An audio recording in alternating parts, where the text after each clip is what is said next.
नमस्ते दोस्तों। इतिहास हमेशा विजेताओं द्वारा लिखा जाता है, लेकिन आज एमएन स्टूडियोज में हम उस व्यक्ति से बात करेंगे जिसे युगों से खलनायक माना गया। हमारे साथ हैं धृतराष्ट्र पुत्र सुयोधन, जिन्हें दुनिया दुर्योधन के नाम से जानती है।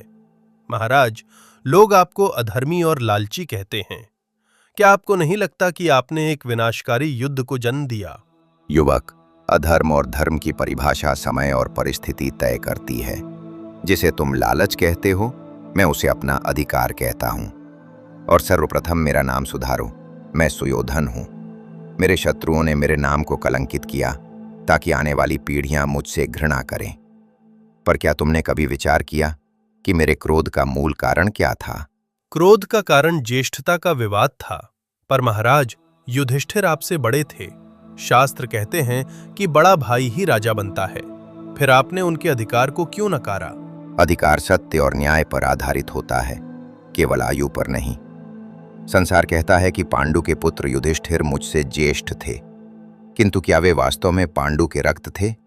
महाराज, पांडु को ऋषि किंदम का श्राप था। वे संतानोत्पत्ति में असमर्थ थे।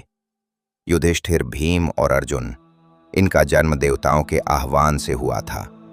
जो पांडु के वीर्य से जन्मा ही नहीं, वो कुरुवंश के सिंहासन का उत्तराधिकारी कैसे हो सकता है? लेकिन महाराज, नकुल और सहदेव भी तो उसी नियोग प्रथा से पैदा हुए थे। उनके बारे में आपका क्या सोचना है? यदि हम नियोग को मान भी लें, तो माद्री के पुत्र नकुल और सहदेव मुझसे आयु में छोटे थे। गांधारी के 100 पुत्रों में मैं ज्येष्ठ था और हस्तिनापुर के महल में मेरा जन्म हुआ। मेरे पिता धृतराष्ट्र उस समय राजा थे। नियमतः राजा का ज्येष्ठ पुत्र ही युवराज होता है। पांडु ने तो राज्य का त्याग कर दिया था और वे वनों में चले गए थे।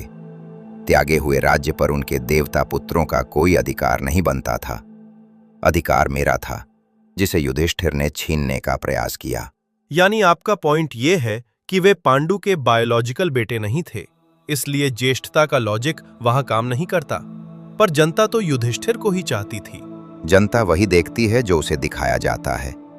पांडवों ने सदा स्वयं को धर्म का प्रतीक बताया, किंतु क्या उन्होंने छल नहीं किया? जिस युधिष्ठिर को तुम धर्मराज कहते हो, उसने जुए के खेल में अपने सगे भाइयों और अपनी पत्नी को दांव पर लगा दिया। क्या ऐसा व्यक्ति राज्य चलाने के योग्य है? मैंने जो किया, अपने स्वाभिमान और अपने अधिकार की रक्षा के लिए किया। लेकिन आपने तो शांति के सारे रास्ते बंद कर दिए थे। श्री कृष्ण 5 गांवों का प्रस्ताव लेकर आए थे ताकि युद्ध टल सके। आपने एक सुई की नोक जितनी भूमि देने से भी मना कर दिया। क्या ये हठ नहीं था? वो हठ नहीं, स्वाभिमान था। जो राज्य मेरा था, उसके लिए मैं 5 गांव की भीख क्यों देता? पांडु ने राज्य त्याग कर वन गमन किया था। त्यागे हुए राज्य पर उनके तथाकथित पुत्रों का क्या अधिकार? क्या तुम अपने पिता की संपत्ति किसी बाहरी व्यक्ति को केवल इसलिए दे दोगे क्योंकि वो खुद को तुम्हारा भाई कहता है? नहीं, तुम लड़ोगे। मैंने भी वही किया जो एक क्षत्रिय को करना चाहिए। पर महाराज, उस युद्ध की कीमत बहुत भारी थी। करोड़ों लोग मारे गए, आपका पूरा वंश समाप्त हो गया, यहां तक कि द्रौपदी का अपमान। क्या आपको आज भी लगता है कि आपकी जिद सही थी? परिणाम भीषण थे, इसमें कोई संदेह नहीं, किंतु झुकना सुयोधन के स्वभाव में नहीं था। द्रौपदी ने मेरा अपमान किया था, मेरे अंधे पिता का उपहास उड़ाया था। राजनीति में अपमान का उत्तर शक्ति से दिया जाता है।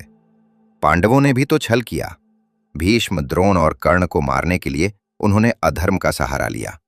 यदि वे धर्म के प्रतीक थे, तो उन्होंने युद्ध के नियम क्यों तोड़े? इतिहास केवल मेरी गलतियां गिनता है, उनकी चतुराई को लीला कह देता है। आपकी बातें सुनकर ये तो स्पष्ट है सुयोधन जी कि आपके पास अपने हर कृत्य के लिए एक ठोस तर्क है। लेकिन ईमानदारी से कहूं तो हमें ऐसा लग रहा है कि ये सब बातें आप केवल अपनी छवि साफ करने के लिए कह रहे हैं। क्या ये वाकई आपका अधिकार था या सिर्फ सत्ता का मोह? ये एक ऐसा सवाल है जिसका उत्तर शायद समय ही दे पाएगा। खैर, हमारा काम था सुयोधन का पक्ष आपके सामने रखना। अब सुयोधन के इन तर्कों में कितनी सच्चाई है और कितना दिखावा, इसका फैसला हम आप पर छोड़ते हैं। आपको क्या लगता है? हमें कमेंट्स में अपनी राय जरूर बताएं।